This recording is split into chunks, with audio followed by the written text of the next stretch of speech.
Assalamualaikum warahmatullahi wabarakatuh. Kami dari kelompok 1 Patofisiologi Sistem Pencernaan. Baiklah, sebelumnya saya ingin berterima kasih kepada Ibu Apoteker Mira Febrina, Magister Sains, yang telah memberikan kami waktu untuk mempresentasikan hasil diskusi kami. Baiklah, saya akan memperkenalkan anggota dari kelompok 1, yaitu ada Dinda Maryunita, Mulia Rizky, Nilam Sari, Siti Rahmatunur, Tohira Ilyas, Wahyu Azizah, Wistikoma Indasari, yaitu saya sendiri, dan Wulan Mudia.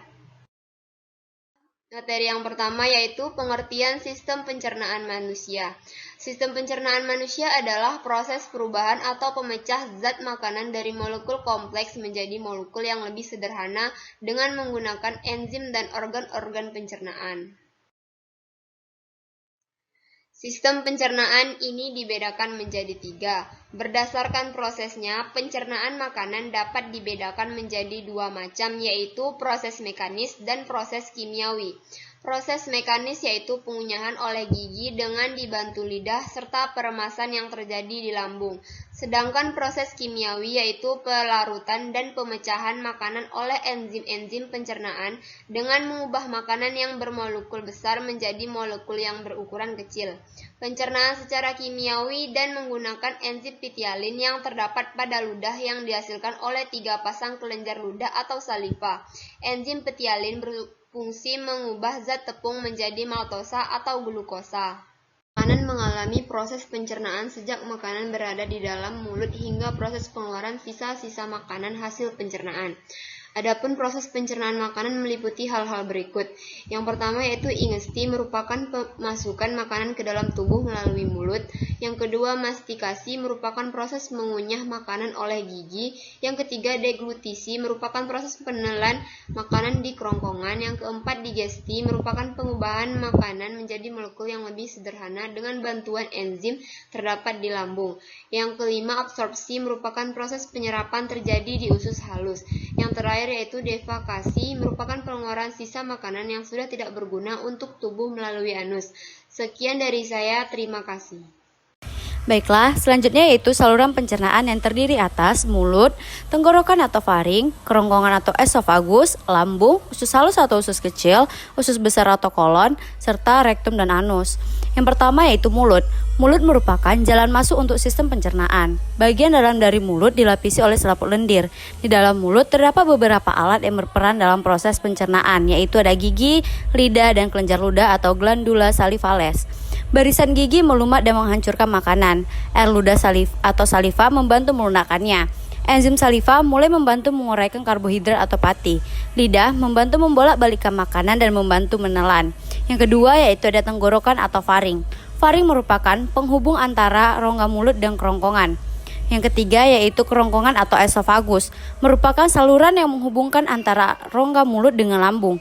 Pada ujung saluran esofagus setelah mulut terdapat daerah yang disebut faring. Pada faring terdapat klep, yaitu epiglottis yang mengatur makanan agar tidak masuk ke trakea atau tenggorokan. Fungsi esofagus adalah menyalurkan makanan ke lambung.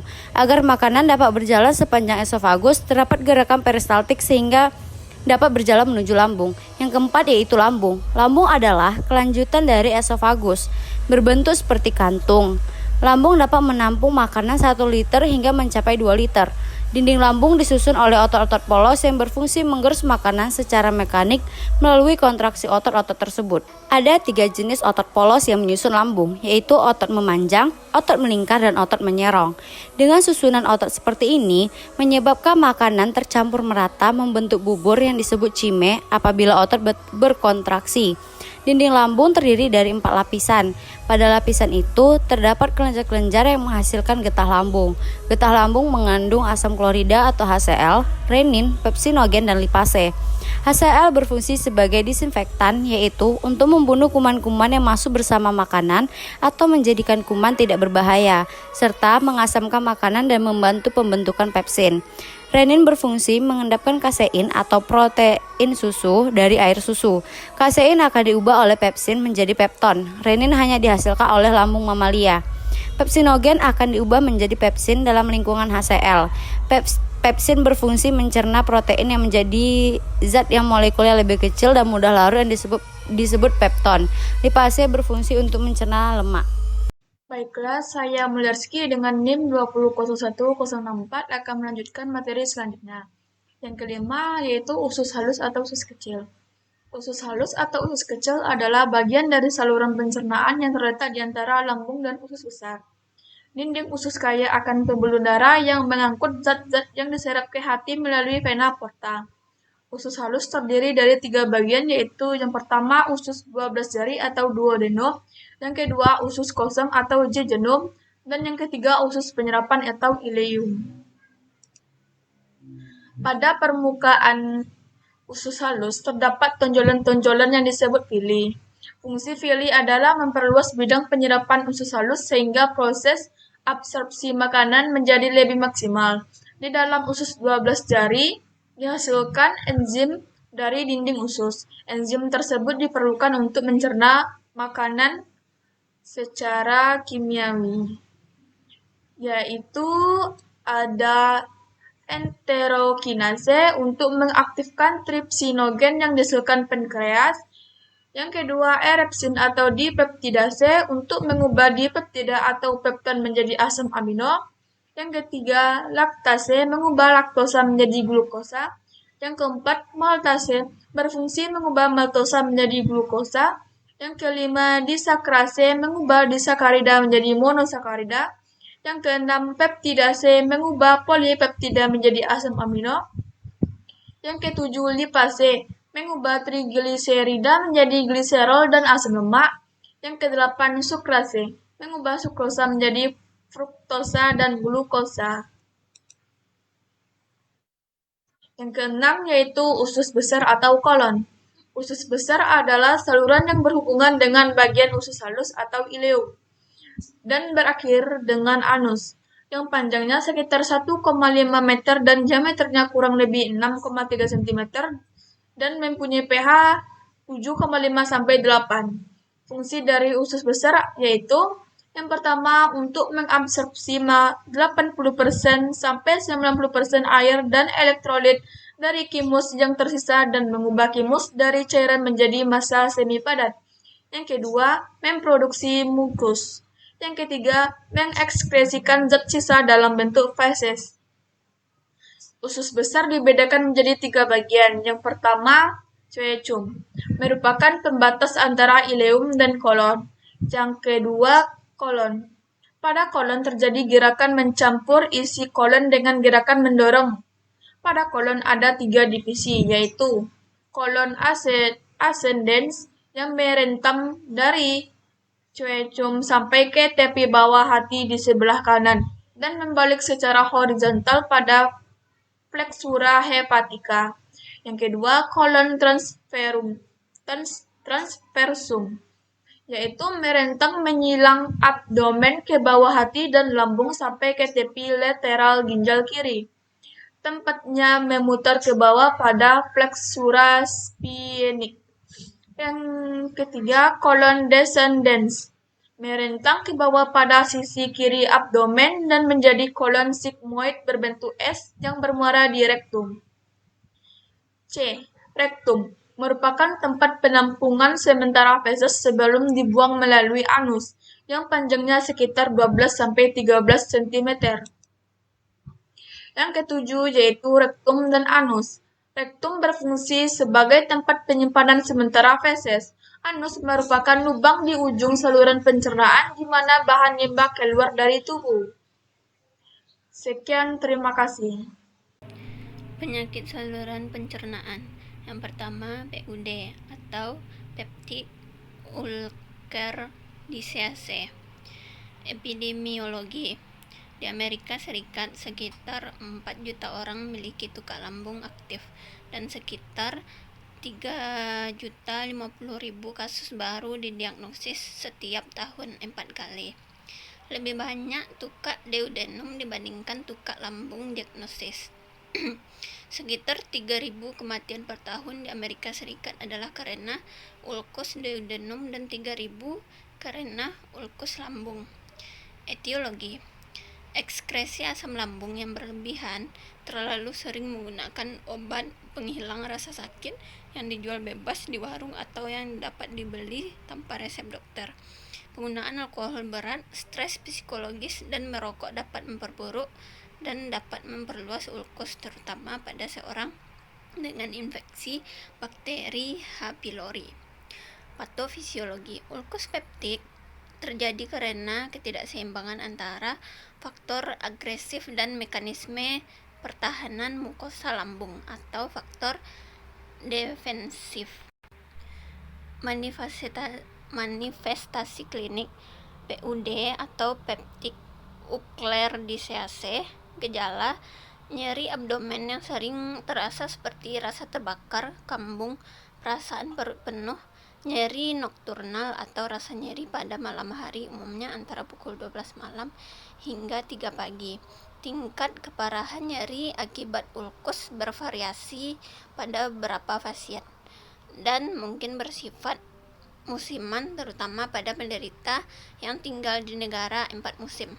Episode nyeri dapat berlangsung dalam beberapa minggu yang diikuti dengan periode bebas nyeri dalam kurun waktu mingguan hingga tahunan. Yang pertama, adanya perubahan karakter nyeri dapat menunjukkan adanya komplikasi. Yang kedua, mulas, bersendawa, dan kembung sering disertai nyeri. Yang ketiga, mual, muntah, dan anoreksia lebih sering terjadi pada pasien ulkus lambung dibandingkan ulkus duodenum. Tandanya, penurunan berat badan sebagai konsekuensi dari gejala mual, muntah, dan anoreksia. Ditemukan komplikasi seperti pendarahan, perforasi, penetrasi, dan obstruksi. Yang kedua, GERD, gastroesophageal reflux disease. Epidemiologi penyakit reflux gastroesophageal merupakan penyakit gastrointestinal yang paling umum. Sekitar 9 juta kunjungan poli rawat jalan atau outpatient departemen per tahun terkait dengan GERD. Sekitar 5 dari 1.000 orang per tahun di Amerika Serikat dan Inggris terkena GERD. Etiologi umumnya disebabkan oleh tidak berfungsinya lower esophageal sphincter atau LES. LES adalah lingkungan otot pada bagian bawah dari esofagus. LES berfungsi sebagai pintu otomatis yang akan terbuka ketika makanan atau minuman turun ke lambung. Setelah makanan masuk, LES akan menutup untuk mencegah asam dan makanan yang ada di lambung agar tidak naik kembali ke esofagus. Patofisiologi GERD bisa terjadi karena suatu kondisi yang disebut hernia hiatal, kondisi di mana bagian atas perut menonjol hingga ke bagian permukaan diafragma. Pada sebagian besar kasus, GERD dapat reda melalui perubahan makanan dan gaya hidup. Namun beberapa orang ada yang membutuhkan obat-obatan maupun operasi. Dalam keadaan normal, makanan seharusnya masuk ke mulut menuju esofagus, lalu masuk ke lambung. Di sana makanan umumnya bertahan selama 3 hingga 4 jam untuk dicerna. Namun pada kasus GERD terdapat suatu kelainan, makanan yang sudah ditampung di lambung naik kembali ke kerongkongan atau bisa saja hanya berupa cairan asam lambungnya. Manifestasi klinik. Gejala klinik yang khas dari GERD adalah nyeri atau rasa tidak enak di epigastrium atau retrosternal bagian bawah. Rasa nyeri biasanya dideskripsikan sebagai rasa terbakar atau heartburn. Kadang-kadang bercampur dengan gejala disfagia atau kesulitan menelan makanan, mual atau regurgitasi, dan rasa pahit di lidah. 3. Dispepsia. Epidemiologi dispepsia. Dalam beberapa penelitian di Asia, dispepsia fungsional lebih sering dijumpai pada kelompok umur yang lebih muda. Di Jepang, prevalensinya 13% dan 8% untuk kelompok umur di bawah dan di atas 50 tahun. Di Cina, prevalensinya terbanyak pada kisaran umur 41-50 tahun. Dan di Mumbai, India, terbanyak pada umur lebih dari 40 tahun. Etiologi dispepsia. seperti menelan udara, aerofagi, regurgitasi, alir balik, refluks, asam dari lambung, iritasi lambung, gastritis, ulkus gastrikum atau ulkus duodenalis, kanker lambung, peradangan kandung empedu, intoleransi laktosa. Patofisiologi dispepsia. Faktor-faktor yang dicurigai berperan dalam menyebabkan dispepsia adalah sebagai berikut. Yang pertama, gangguan pergerakan saluran pencernaan seperti gangguan pengosongan dan pengembangan lambung yang menyebabkan terjadinya gangguan penyaluran makanan ke usus halus. Hal ini akan mengakibatkan timbulnya keluhan rasa penuh saat makan, cepat kenyang, mual, dan muntah. Yang kedua, saluran pencernaan yang terlalu sensitif, terutama lambung dan usus halus, terhadap rangsangan pengembangan lambung, asam lambung, asam empedu, dan lemak, dapat mengakibatkan timbulnya keluhan nyeri setelah makan, bersendawa, dan mual.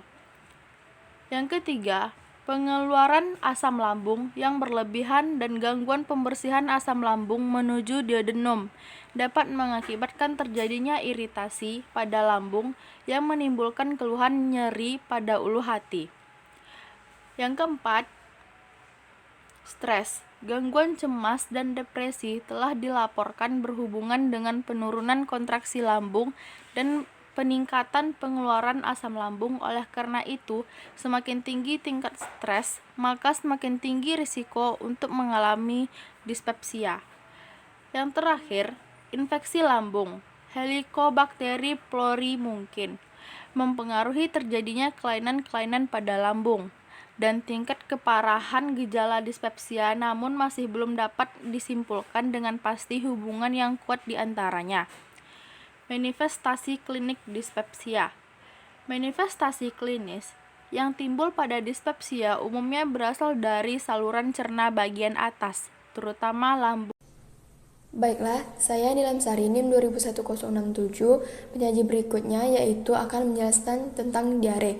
Nah, di mana epidemiologinya yang pertama yaitu pada tahun 70 sampai 80-an itu sekitar 5 juta anak di seluruh dunia meninggal karena diare akut, di mana prevalensi penyakit diare ini sekitar 200 sampai 400 per 1000 penduduk per tahun.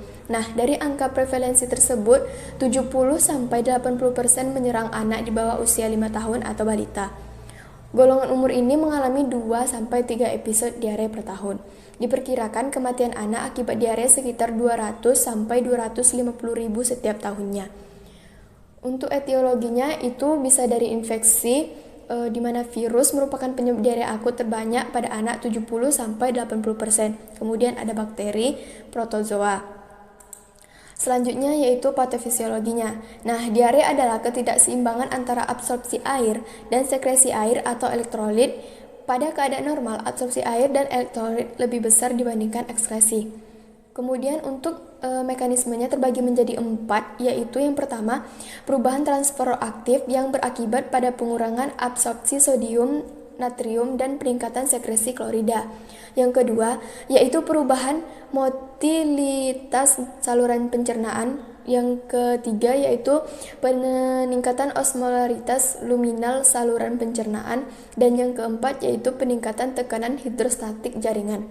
Kemudian adanya gangguan absorpsi suatu zat dalam intensitinal yang menyebabkan diare osmotik, inflamasi di usus halus yang menyebabkan diare eksudatif dan terjadi sekresi mukus, protein atau darah dalam usus halus.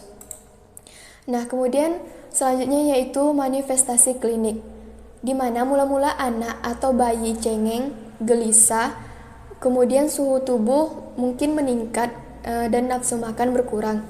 Kemudian sering buang air besar dengan konsistensi tinja cair atau encer, kadang disertai wial atau wiata. Selanjutnya yaitu warna tinja berubah menjadi kehijau-hijauan karena bercampur dengan empedu. Nah, anus dan sekitarnya lecet karena seringnya difeksi dan tinja menjadi lebih asam akibat banyaknya asam laktat. Terdapat tanda gejala dehidrasi, turgor kulit jelas, elastis kulit menurun, ubun-ubun dan mata cekung, membran mukosa kering dan disertai penurunan berat badan. Pada perubahan tanda-tanda vital, nadi dan respirasi cepat, tekanan darah turun, denyut jantung cepat, kemudian pasien sangat lemas, kesadaran menurun, dan akibatnya hipovokanik. Selanjutnya yaitu ada sebelumnya. Patofisiologi gastritis. Patofisiologi gastritis dimulai dari infeksi atau inflamasi pada lapisan mukosa lambung. Pada lapisan mukosa lambung terdapat kelenjar-kelenjar penghasil asam lambung dan enzim pepsin. Asam lambung bertugas memecah makanan dan enzim pepsin memecah protein. Lapisan mukosa lambung diliputi oleh lapisan tebal mukus yang melindunginya dari cairan asam lambung yang dapat melumerkan dan mengikis jaringan lambung di dalamnya. Yang selanjutnya, manifestasi klinik. Beberapa contoh gejala gastritis adalah nyeri yang terasa panas dan perih di perut bagian ulu hati, perut kembung, cegukan, mual, muntah, hilangnya nafsu makan, cepat merasa kenyang saat makan, buang air besar dengan tinja berwarna hitam, dan muntah darah. Yang selanjutnya yaitu terapi farmakologi dan non-farmakologi, yaitu tentang dipepsia. Yang A, terapi farmakologi. Antasida bekerja dengan menetralisir sekresi asam HCl. Jadi, antasid bermanfaat dan berguna untuk mengurangi asam lambung. Dengan demikian, dapat diharapkan untuk menyembuhkan dipepsia. Obat ini ada yang berbentuk tablet kunyah atau berupa cairan suspensi yang dianjurkan dimakan atau diminum di antara makan. Antasida yang berupa suspensi lebih efektif karena kapasitas buffering lebih baik daripada yang berbentuk tablet. Hadi Sujono 2002. Yang B, terapi non-farmakologi. Untuk terapi non-farmakologi pada dipepsia akut dapat berupa menghindari makanan yang dapat merangsang peningkatan lambung, menghentikan obat yang menginduksi dipepsia, menghentikan rokok, meminimalisir stres. Yang selanjutnya yaitu tentang gastritis. Terapi farmakologi. 1. Simetidin atau ulsikur. Simetidin atau ulsikur yang cara kerja histamin diketahui dengan meningkatkan sekresi asam lambung. Sifat bahkan dipakai sebagai prosedur diagnostik untuk mengetahui kemampuan sekresi asam lambung. Namun obat histamin klasik seperti CTM tidak mampu mengantagonis pengaruh histamin terhadap lambung. Kemudian, ternyata histamin bekerja pada dua reseptor, yaitu reseptor H1 dan reseptor H2. Yang selanjutnya yaitu terapi farmakologi diare. Terapi non-farmakologisnya, pasien sebaiknya mengkonsumsi makanan-makanan yang tinggi kalori, tinggi protein, diet lunak, tidak merangsang. Bila tidak tahan laktosa diberikan rendah laktosa. Bila maldigestik lemak diberikan rendah lemak. Bila penyakit Crohn atau colitis ulcerosa diberikan rendah serat pada keadaan akut. Minum yang banyak dan bila perlu infus untuk mencegah dehidrasi. Yang selanjutnya terapi farmakologis.